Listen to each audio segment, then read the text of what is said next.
Good morning po mga kasimpleng buhay at kamusta po kayong lahat. Sa video po na ito ay inilipat ko po yung mga pinunla kong papaya dito sa mga basyo ng ng mantika, cook, at sa mga 1.5 po. Pinutol ko lang po yung kalahati. Yan po. Ang pinambutas ko po dito ay gunting lang din dahil malambot lang din yung plastic na to, madaling butasin. And meron nga pala ako ditong lupa na gagamitin. Yan, humingi po ako doon sa amay namin. Humingi po kami ng tayo ng kalabaw. Ayan, tayo po ng kalabaw yan. Tapos ito naman po yung ipa. Tapos yung isa na yun na tinabi ko yung abo ng mga pinagsunugan ko doon ng dahon ng mangga. Ayan, paghahaluin ko po sila. Ayan.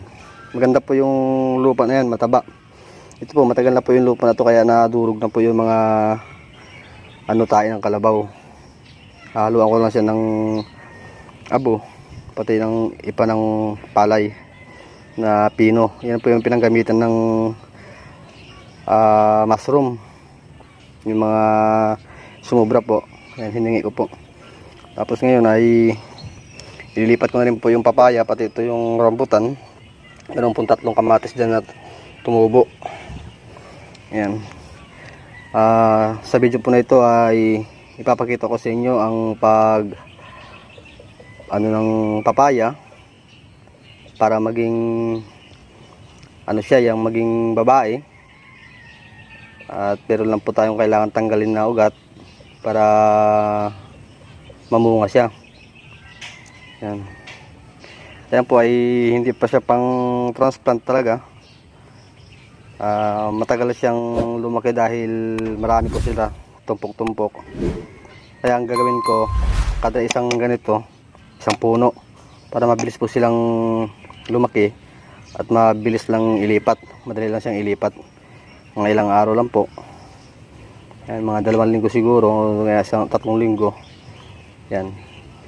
Pag malaki na yung dahon niya, pwede na siyang ilipat. And dito mo mga kasimpleng buhay, kapag nalipat na sila isa-isa, mabilis na lang po silang lumaki. Hindi ka po katulad doon na marami sila, matagal po. Yan. Tapos yung kung nakita nyo po yung video ko, yung pinula kong yung bayabas doon na malaki yung bayabas, guaba. Ayun, tumubo na po siya, marami na rin. Hindi ko pa siya ililipat, bibili po ako ng plastic na pagpupunlaan.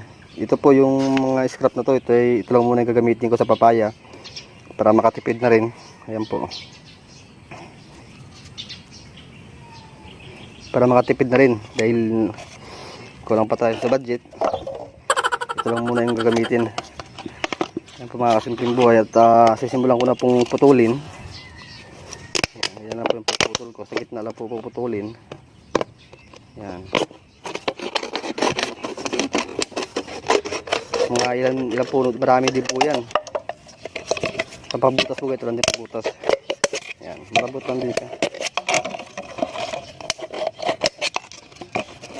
Yan, mga 4 na butas lang po. Yan.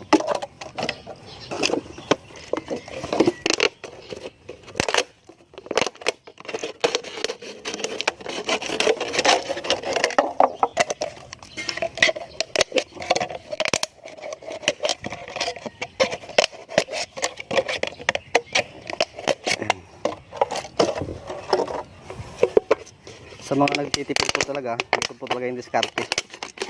Yung mga kumeto kayong mga lumang dyan, sa basurahan nyo, ipunin nyo po yung mga plastic, yung mga 1.5, at pakinabangan po yan.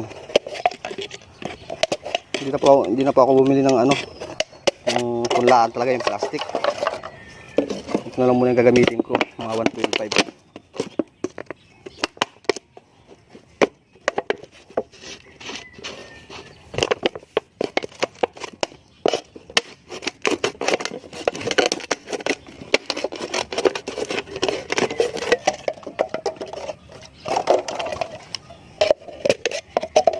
Ito mga simpleng buhay at napakalambot ng butasan, hindi mo na kailangan ng apoy.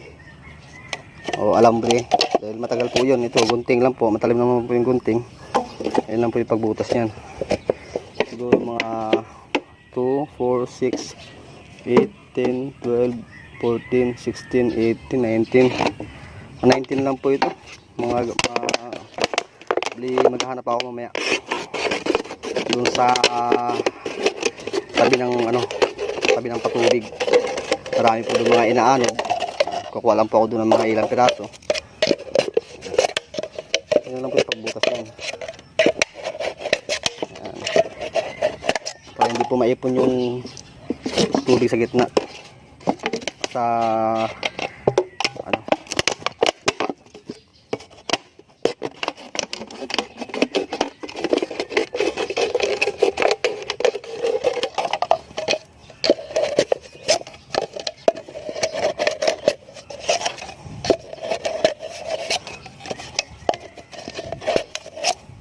kasi kung bibili pa po ako ng punla, mahal po eh. 50 po isang piraso nun eh, isang punla ng papaya. Ay ito ay makakatipid po, malaki po ang tipid dito. Hindi na kailangan gumastos. Kasi pagod na yung puhunan mo dito.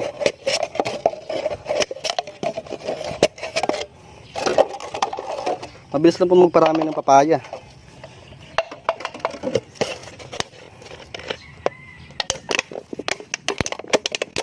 Ito po, kahit na hindi na po ito hugasan.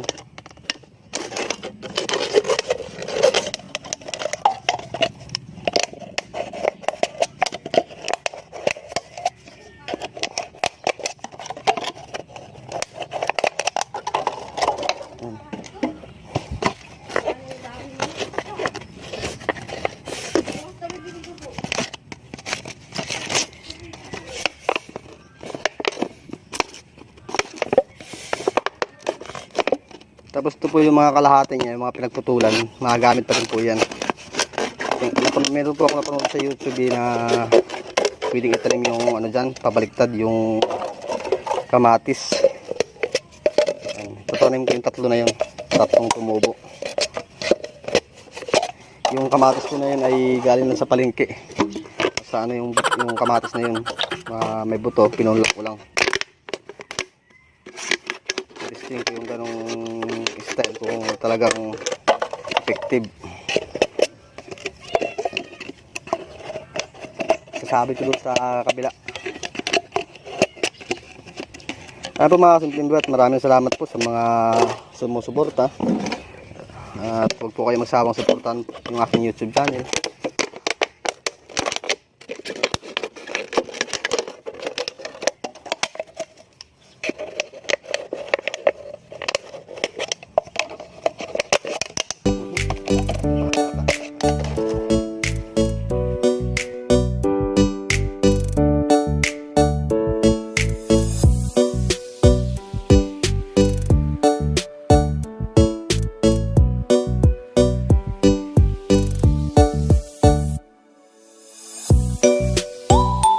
Ayan po mga simpleng buhay, tapos ko na pong putulin yung mga basyo ng 1.5. Ngayon po ay lalagyan ko po siya ng lupa para may tanim ko na po yung yung papaya. Hahaluan ko lang po siya ng abo. Paghahalo ko lang po ito.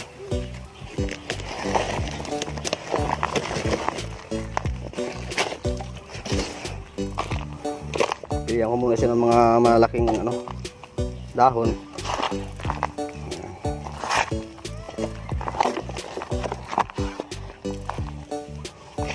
Para gumanda po yung kanyang paglaki. Yan, napakalamig po ng lupa mga kasimpleng buhay. Yan. Alisin ko lang din po yung mga malaking sanga. Mga sanga ng kahoy. Yan po mga kasimpleng buhay, napakagandang taniman to. At pwede rin itong gamitin yung pangpaupo sa pagta-transplant. Ayan. I-mix ko lang po. Ito ibubukod ko yung magtitira ako ng konting ipa Pang iibabaw ko.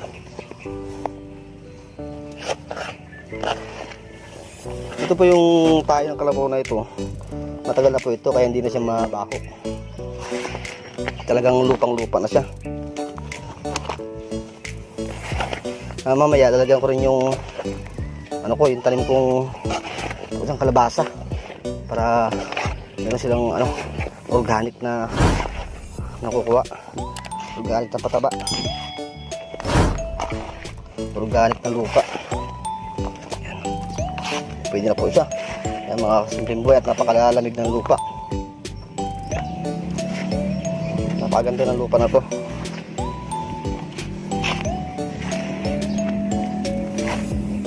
Yan, okay na.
A few moments later. Ayan po mga kasimpleng buhay, tapos na po akong maglipat tanim. Meron pa po doon. Bali bukas ko na po yun ililipat dahil maghahanap pa po ako ng mga basyo ng 1.5. Ayan na po mga kasimpleng buhay, didiligan ko lang po sila ng kaunti para sumiksik po yung lupa. Basa naman po kasi yung lupa. Kumbaga ito yung pagdilig ko ay para sumiksik na yung lupa niya. Dito ko lang po ito nilagay sa gilid ng bahay sa hindi gaanong naaarawan. So pag po ito, pag hapon po, malakas po yung araw dito. Ito sa gilid ng bahay.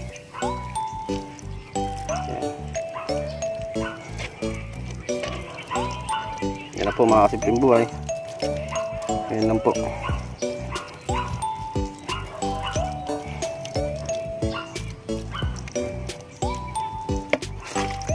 yan po mga kasimpleng buhay, at hanggang dito lang po muna yung aking video. At update ko na lang po kayo kapag magta-transplant lang po ako. Dahil hindi pa po ako nakapaglinis doon sa pagtataniman nito. Maghihintay lang po ako mga 3 linggo para mailipat po. Hintayin ko lang pong umano yung kanyang dahon, lumapad, nakikita niyo po. Yan. Kailangan lumapad lang po yan. Yan. 2, 4, 6, 8, 10, 12, 14, 16, 19 po. 19 na na puno yun na ilipat ko. Ayan. Ayan mga simple at maraming salamat po at sana ay nag-enjoy kayo sa video kong ito. Please support my YouTube channel. Ingat po kayong lahat.